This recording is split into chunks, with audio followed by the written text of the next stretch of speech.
has banned you and has forbid you that. Don't you know that the Holy Prophet ﷺ is banning women from the religious affairs and to the interfering to politics? If you don't know, the books are there. Everyone knowing. They only know how to fight back. You have picture in the room, or you pray too fast, and leave that part now. Give me answer to this. You cannot. Because that's the only thing Shaitan is playing around, fool people non-stop with small things and making them to think that they are scholars now. Everyone becoming a scholar, as a scholar. You want to be a kindergarten teacher, you go to schools for so many years. How many years do you have to go to school to become a kindergarten teacher? 6 years. 6 years.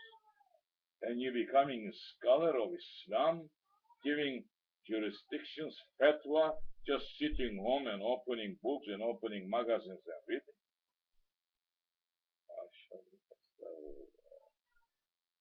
That's what happened when ignorance is coming. That time, the man doesn't have a drop of faith, and he thinks that he's ruling the world. That's what happened to us, the Muslims. And all this happened to us because we didn't listen to our Prophet, and we didn't listen to our Lord, giving us warning, saying to us, this Shaitan is very clever. He's going to come to you from every side. He's going to try to fool you. And if he's fooling you, you will be fooled. And you go with that fool to the fire. And that fire is going to touch you. And we're not listening. And we're waiting until angel of death is coming to us. No. Wake up to yourself. We must wake up to ourselves to say, yes, we are believers, and we must renew our faith. We must say, Ashhadu an la ilaha illallah, wa ashhadu anna Muhammadan abduhu wa rasuluh. Every time you are remembering, you must renew this shahada. You must force yourself to remember, because Shaitan is out there to attack to you left and right, but you are not putting protection from those. And that shahadat, every time you are reminding yourself how we enter to Islam. When we are saying, Ashhadu an la ilaha illallah, wa ashhadu anna Muhammadan abduhu wa rasuluh. We enter to the Islam. The doors of Islam open to us. How are we going to protect this shahadat now that is so valuable? Then right second order, the principles of Islam. Our Lord is ordering to us now, pray 5 times a day. The shahadat is there, and the 5 daily prayer becomes a big wall surrounding the shahadat. When Shaitan is going to attack you now, he's going to have to penetrate through that wall, then to come to take the shahadat away. Every time you come into the prayer, 5 daily prayer, Shaitan is attacking you from morning to noontime.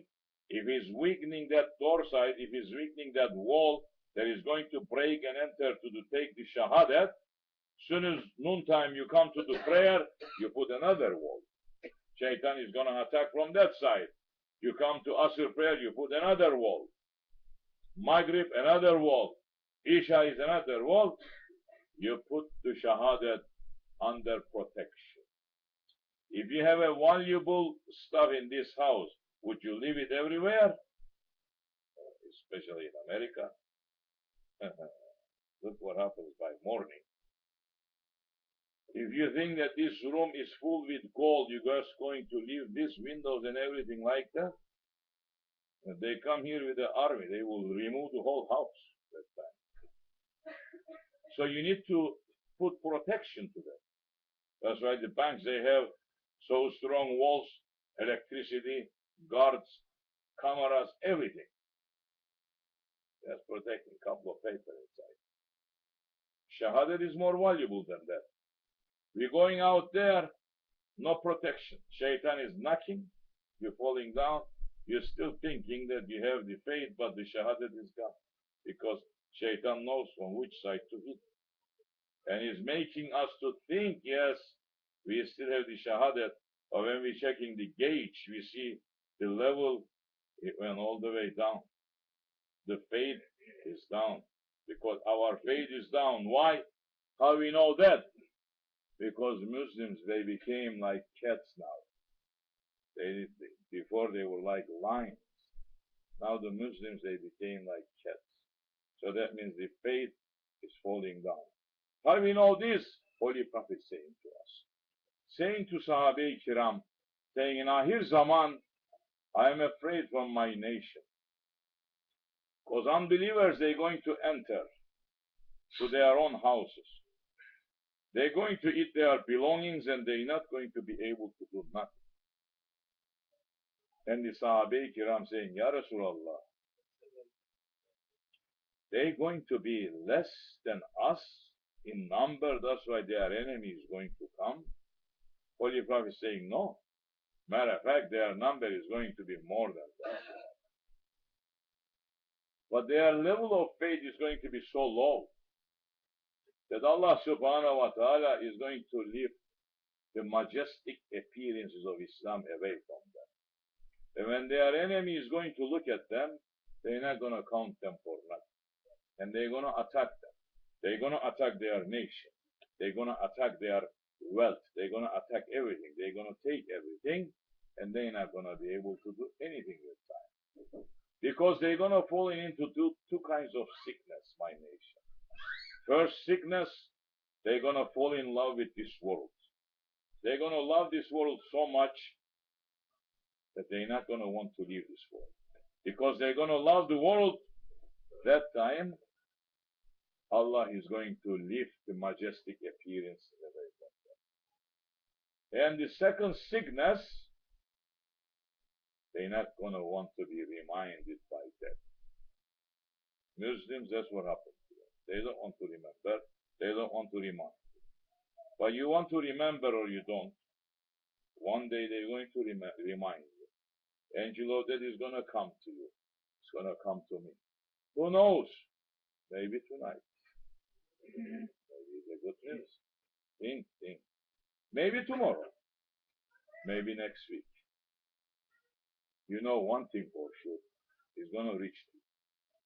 Whatever you have, you're going to live it in this world. And you're going to go. What did you earn? They're going to tell you, whatever you earn, take it and go out from this world. If you try to take the world, saying no, the world is forbidden. You cannot take it. Whatever you send to your grave, that's what you're going to find.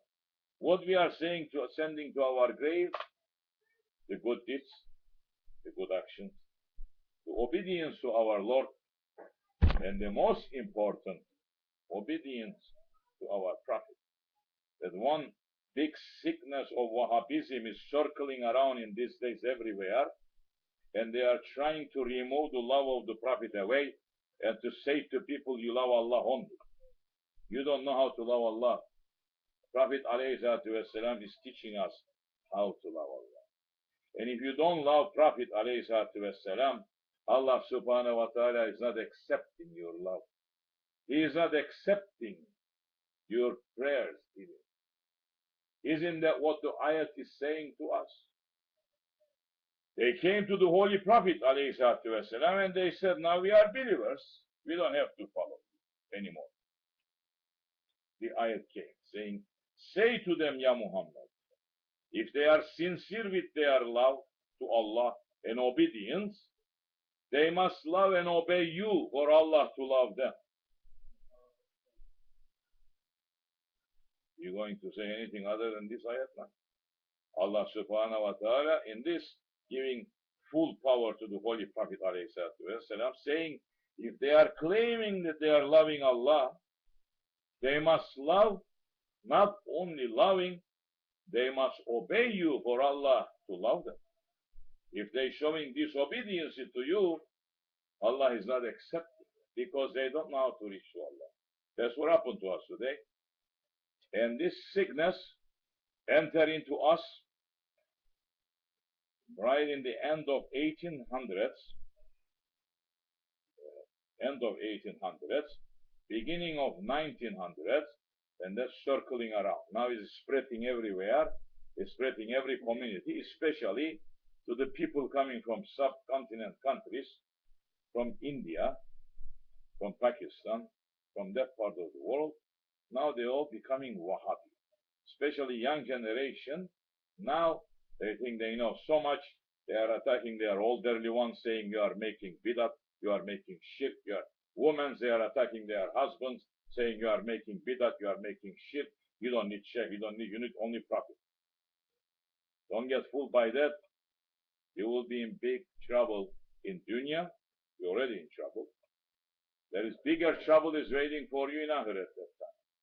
Holy Prophet has to be above everything for you. We didn't reach to our Lord. We only know His name. Understanding what we know? We know His name. You know His name is Allah, because He mentioned in the Quran Karim to us. That's what we know. We know Him through other names too, maybe. Ar-Rahman, Al-Qadir. Whatever, count 99 names that you know, other names that you don't know, count every one of them, but you only know the names. You don't know Allah. And what about our Prophet?